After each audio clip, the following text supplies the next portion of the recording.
Breaking news, everyone. They made a roguelike where every single character is a rabbit. That's right. Every single one. I don't even got to play the game. It's a 5 out of... Yeah, no. We're not doing that. Get out of here. Go. That's right. Out. Alright, I know I have a bias, but that's not how we are doing this. Anyways, the game is called Dungeon Clawler, and we're going to rate each of its components out of 5. So stick to the end to see if you should try your luck getting this game out of the machine. You know, like a claw machine. Anyways, let's go. So, to start out Dungeon Clawler, we open up the game and get met with a claymation. You know, an animation where the characters are made out of clay. Where we find out our main character, Sir Bunzelot, is a knight who had fallen from grace due to a crippling gambling addiction. Yeah, that's really the story we're going with. Because of this, he incurred massive amounts of debt. And eventually, to pay them off, he had to get his arm cut off. His lucky rabbit arm, I guess. And was kicked to the streets. Filled with a desire of rage, he finds himself a claw arm and fights his way into a dungeon to get his arm back. But how will we do that? Well, by a claw machine, obviously. We have a claw. But yeah, you heard what I said. We play a claw machine to attack, defend, and literally everything else. Does it make sense? Well, you have a claw hand, so sure. But anyways, I started my first run, and you find yourself in an overworld-like place where you move to different marks on the map to trigger fights and different events. Once you get into a fight, you will see your character against the enemy in a Slay the Spire style layout. And you will see enemy intentions, except at the top, you'll see 2 things. Your deck, and of course, your claw machine. Each of your turns you get 2 claws, which you can move back and forth to try to pick up as much stuff as you can, which will be moved out and dropped into your action zone. After your 2 turns, the enemies will do the actions they have shown, and then an amount of items that currently aren't in the machine will be re-added into the machine. And then you'll rinse and repeat this however many times it takes for you to die or the enemy to die. And you better hope you're the winner. Man, I'm dead. However, if there's more items in your deck that are outside of the machine that can be added every single round, just a bunch of random ones will be added, leaving a few things out of the machine. It really makes you feel the crippling gambling addiction. Let's go gambling!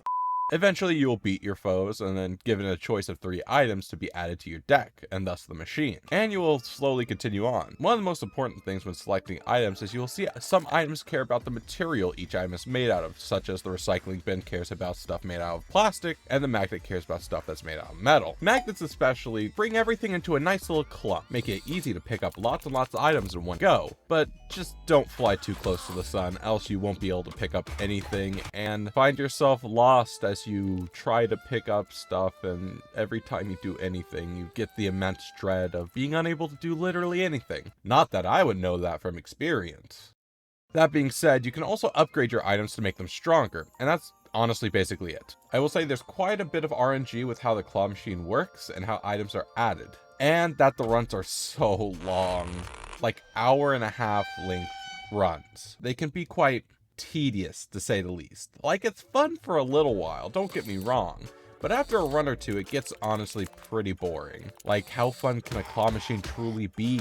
Due to all this, I'm gonna give gameplay a 3 out of 5. It's fun for a bit, but unless you really like claw machines, it's gonna be quite mundane. But hey, look, I pulled out a like button this time. Maybe you should hit that. I would like it a lot. I'd greatly appreciate it. Though, while the gameplay is lacking, does the visuals make up for it? Visuals are interesting. The style is a very, very simplistic 2D style. It does a good job of getting the point across, and honestly I like a lot of the designs. Again, I'm a little biased, but come on, like, it's my whole thing. They're all rabbit. Also, the monsters are cool, I guess. But overall, it's pretty solid. However, I feel like the game loses me with the overworld. Always looking the same, and the backgrounds during the fights all feeling basically the same. Man, do I love going through the same levels over and over again as I slowly lose my sanity and feel like I'm not progressing. Hooray! Anyways, it's not that bad, but the designs of the characters and enemies are truly carrying visual design of this game. So, as much as I want to be more biased, I think I'm gonna give it a 3 out of 5. Okay, visuals weren't the best either. Surely audio will carry us home.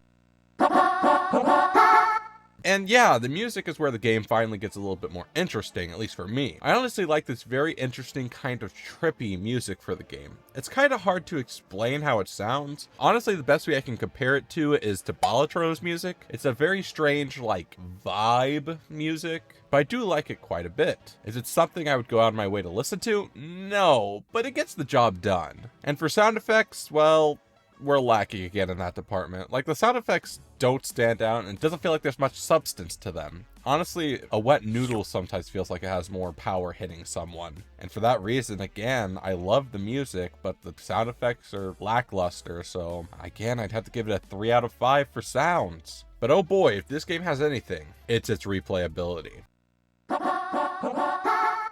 That's right, replayability. This game has more than I feel like it's warranted to. From 11 different characters, a bunch of them having to be unlocked, but a lot of them being unlocked from the start, an endless mode, 4 difficulties, it provides a lot of content if you can grind it out. That plus the builds of this game are very, very open, given that it's anything that could happen inside of a claw machine, for filling it with liquids, magnets, goop, the different materials. There's so much to explore. It's honestly like going to your local arcade machine, you never know what's going to be in there. Of course, some builds are stronger than the others, but the options are very much appreciated. So replayability is a very solid 5 out of 5, assuming you could stick with the gameplay. But now that we have replayability, how's difficulty? Difficulty is weird. Since there's at least a bit of RNG within the game, it's a difficult balance between skill versus luck. That being said, it only took me 3 attempts to beat normal mode, and since we often only go based on normal mode, it really isn't that bad. It will likely take you a few times to really understand how the machine works, and then a little luck of getting the right items at the right time inside your machine. So I would say it's a 3 out of 5 for difficulty, but let's see what we get this time. Whoa, hey, look, a subscribe button! You should hit that one too. Okay, these jokes are awful. But anyways, hey, if you're enjoying the video and you agree with me or not, you should comment down below. I won't feel bad if you disagree with me and leave a hate comment. It's fine. I'm emotionally dead inside.